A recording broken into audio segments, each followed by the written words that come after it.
to read all of movie icon Rock Hudson's shocking untold story. At the height of his fame in the early 60s, few people were closer to Rock Hudson than Lee Garlington, who dated the actor from 1962 to 1965. "He was a sweetheart," says Garlington, 77, a retired stockbroker. "I adored him." 30 years after Hudson's death from AIDS-related causes on October 2, 1985, at age 59, Garlington and others who knew Hudson closely, including Drive Michael Gottlieb, the immunologist who cared for Hudson after he was diagnosed with AIDS, his business manager, Wallace Shaft, and his Pillow Talk co-star Doris Day, shared their intimate memories of the friend they loved and lost in this week's issue of People. Garlington was a young film extra when he first met Hudson in 1962. He was the biggest movie star in the world, and the rumors were that he was gay, he says. "So I thought, let me get an eye on him. I stood outside his cottage on the Universal lot, pretending to read Variety, which was probably upside down at the time. He walked out and down the street.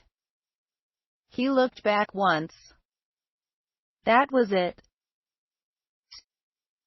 A year later, after Garlington had broken up with his boyfriend, he got a call from one of Hudson's friends, asking if he'd like to meet the actor. "I think he had me checked out," he says. "I was scared to death." Garlington says of their first meeting at Hudson's mansion on Beverly Crest Drive in Beverly Hills. "Of course, he was 6'4", a monster. He offered me a beer, but nothing happened. Literally. I was too scared."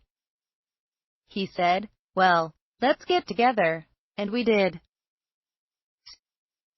"I'd come over after work, spend the night and leave the next morning," Garlington says. "I'd sneak out at 6 a.m. in my Chevy Novent, coast down the street without turning on the engine so the neighbors wouldn't hear. We thought we were being so clever." The two went to movie premieres together, but each brought a female date. "Nobody in their right mind came out," Garlington says. "It was career suicide. We all pretended to be straight."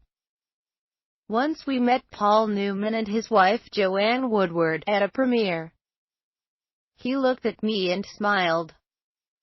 I just read in his face that maybe he knew Rock and I were together. We kind of laughed about it.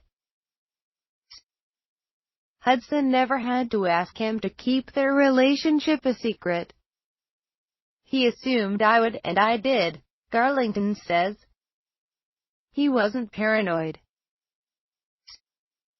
But after a female fan broken into Hudson's house and slept in his bed when the two were on a road trip, the actor grew a bit more cautious.